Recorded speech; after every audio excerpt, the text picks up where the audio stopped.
In this lecture, I will explain about the transport of gases, that is, oxygen and carbon dioxide, in human bodily fluids.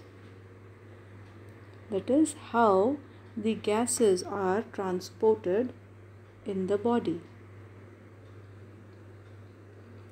Once the oxygen diffuses across the alveoli, it enters the bloodstream and is transported to the tissues where it is unloaded, and the carbon dioxide diffuses out of the blood into the alveoli to be expelled out of the body.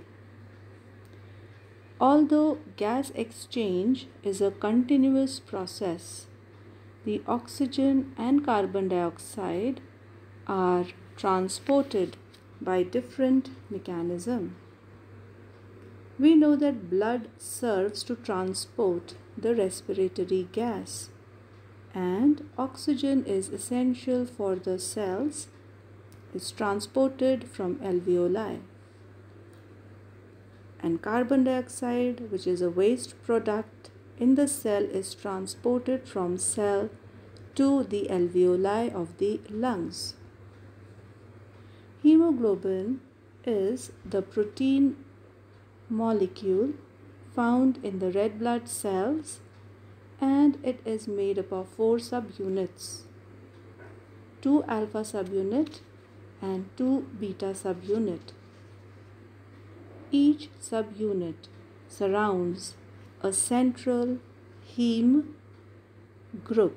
Heme means ion, that contains the ion and binds to one oxygen molecule, allowing each hemoglobin molecule to bind to 4 oxygen molecules.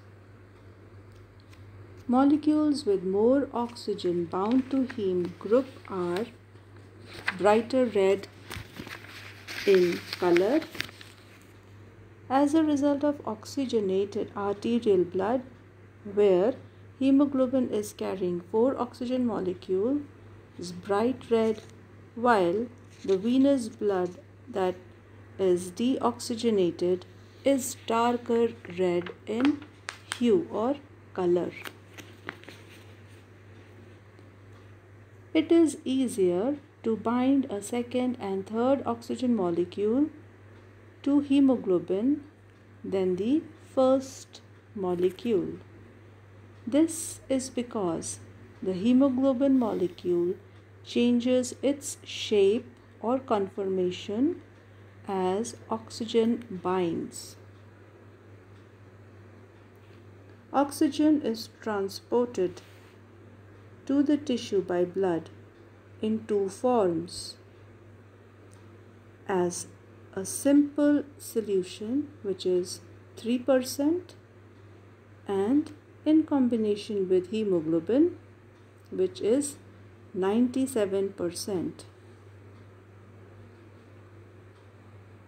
The oxygen dissolves in water of plasma, that is 0.3 ml per 100 ml of water in plasma, about 3% of total oxygen in blood. Poor solubility of oxygen in water content of plasma has been observed, and during the exercise, this type of oxytransport is used to meet the excess demand of oxygen by the tissue.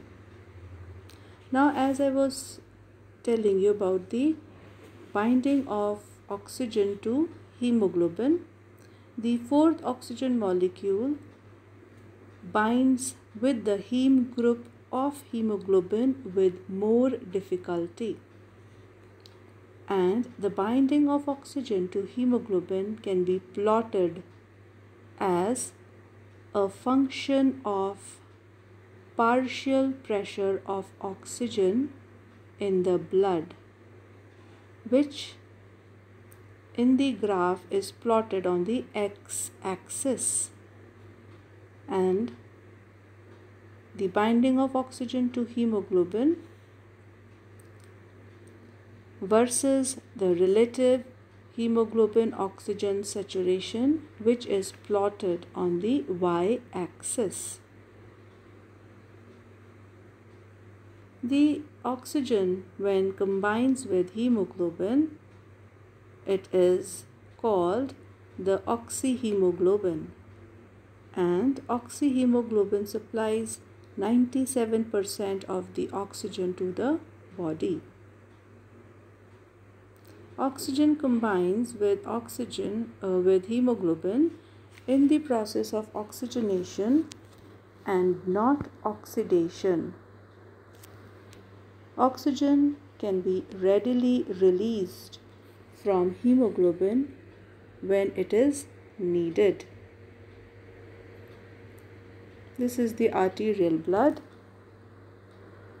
The oxygen dissolved in plasma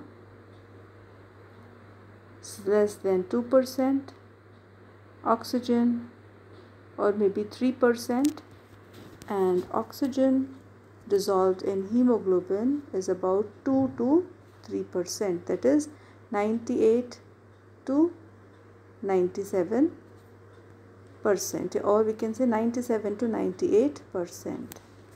Thus, the blood rich in oxygen is transported to the cell, and oxyhemoglobin readily gives out oxygen to the neighboring cells, and this oxygen is used in cellular respiration.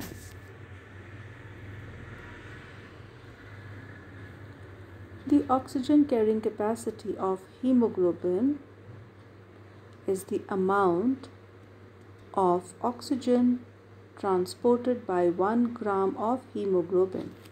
जब हम haemoglobin की oxygen को carry करने की capacity की बात करते हैं तो इसका मतलब ये होता है कि 1 ग्राम हीमोग्लोबिन कितना ऑक्सीजन को कैरी कर सकता है, और एक्सपेरिमेंटेशंस के थ्रू हम यह जान चुके हैं कि ऑक्सीजन कैरिंग कैपेसिटी हीमोग्लोबिन की 1.34 ml पर ग्राम ऑफ हीमोग्लोबिन होती है.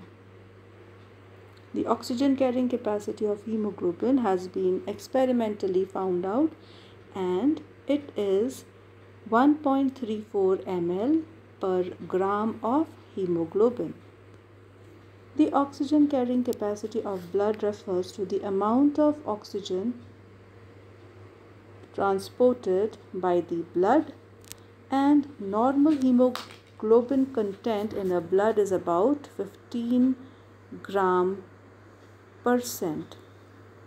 Since oxygen carrying capacity of hemoglobin is 1.34 ml per gram of hemoglobin, blood with 15 gram% of hemoglobin carries 20.1 ml% of oxygen, or we can say 20.1 ml of oxygen in 100 ml of blood.